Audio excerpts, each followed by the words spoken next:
Hi, this is Kelly LaBeouf with Chalk Couture. I haven't been on here in most of this year. So many things going on. And you can probably see behind me that we have sold our property and are now living in a travel trailer until we find our forever home. So you're going to see this background for a while. I'm going to show you how to use March's Club Couture stencil today, or just some different ideas on it. So what I'm going to use is the stencil. And this is the last day you can get this. It's only good for the month of March. And all these white lines that you see are places that you can cut it apart to make several different stencils. So I'm going to be using that. I'm going to be using just a pot plate. Is that what you call them? Pot plates? Well, it's the saucer underneath the pot. Water. Yeah. So I'm going to do that. I sprayed this with just clear acrylic sealer. And then I'm going to be using red, black, and silver frost paste and the squeegee. So what you would get if you order this on the Club Couture site, and I will put a link in the bottom of this, you would get the entire stencil plus the jacket to keep it in. You're going to get paste packets, which are multi-use. You just have to kind of put them in something that's going to keep the air out of them. I'm using my full size, but you'll get what you need on here to do this.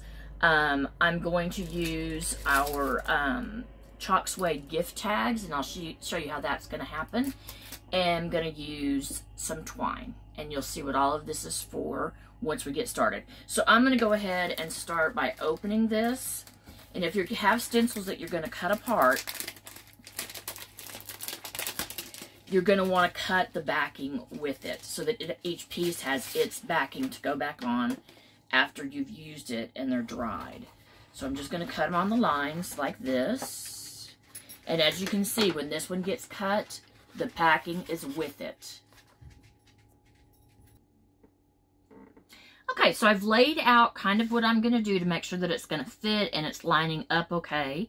So to show you the technique, if you're not familiar with this, is you will peel off the backing.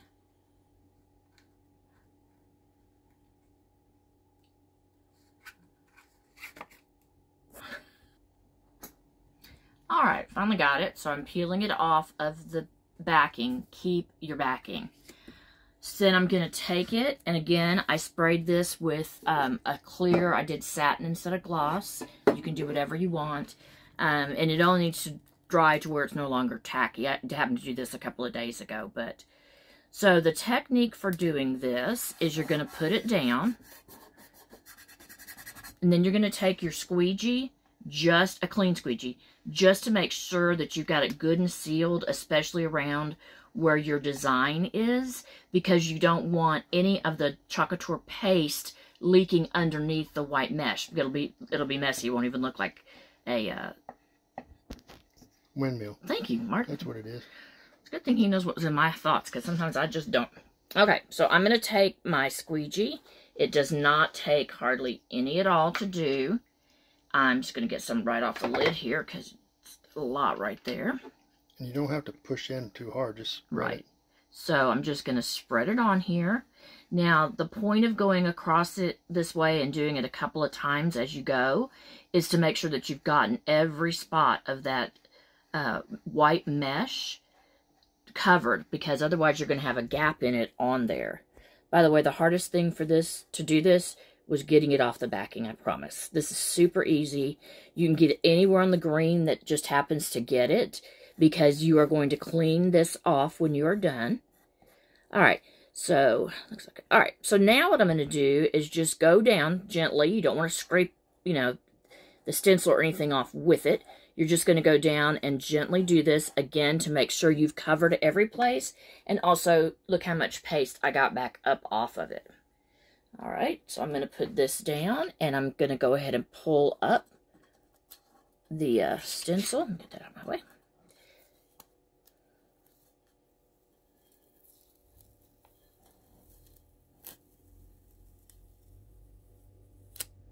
All right, looks great. By the way, I did get a saucer that had some imperfections in it, because being a farmhouse kind of theme that we're doing, it's obviously need some character to go with it, and nothing would be perfect on the farm. Alright, so this is how simple these are to clean. You run it under water. You kind of use your finger to buff it out, buff the paste off. You do not want to get real aggressive with it because you can grip it, but you can rub on it for sure. Sometimes with the pigments, the darker pigments, you'll end up with some left on there, and that's okay. It just kind of stains it, but you want to get most of it off of the mesh itself. If it's still on the green, it is no big deal. We do also have a scrubber sponge that is available for purchase. I'll be honest, I use usually just a regular sponge, or sometimes those baby wipes, things like that, just to get a little bit of friction to get it off. Alright, so we laid out that windmill stencil, shiny side up, sticky side up. When it dries, we're going to put it back on here, the shiny side of this up.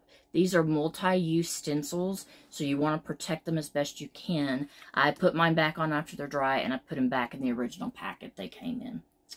Alright, so I positioned the farmhouse barn, and I'm going to give it a black roof. So I'm using a smaller squeegee. My husband cut one in half for me, and there's lots of them like this, so definitely you would probably want to eventually end up doing this. You still have to go pretty slow because you don't want to get it into the other area, but at least on this, you know you're getting it in and not too much into the other area. Alright, so I've done the roof in the black, and now I'm going to get some red. Again, I'm using paste because this is not something that you would want to put a heat surface on. I'm also going to give you a little trick that I do, and that is I come in with either this or a popsicle stick on a bigger surface and go ahead and just do it that way, smoothing it out so that you don't have to keep going back, because you don't want to spend an hour doing this. It will eventually dry and peel the paint back up. So this is something that doesn't have to be super fast. Don't feel really rushed about it, but it is something that you need to either take off and rinse out the stencil if you're taking a long time and then just put the stencil back on, or just kind of get through it. You can also mist very lightly if you know that you had this on too long and it's most likely going to pull up the paste. You can also very lightly mist it with a sprayer to kind of get the paint to dampen up a bit, and it will release it that way as well.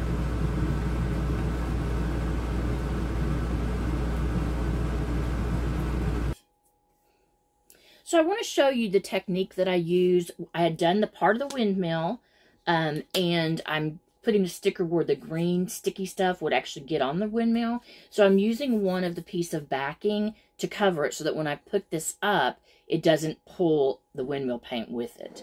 Simple, easy to do. And now I'm going to start on my Simply Blessed.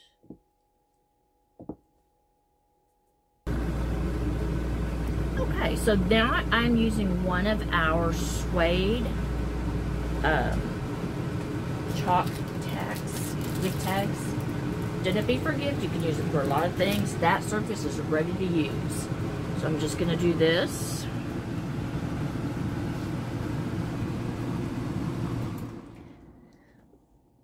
Mark, can you show them the finished part so far? Not completely finished, but what I did with the Simply Blessed.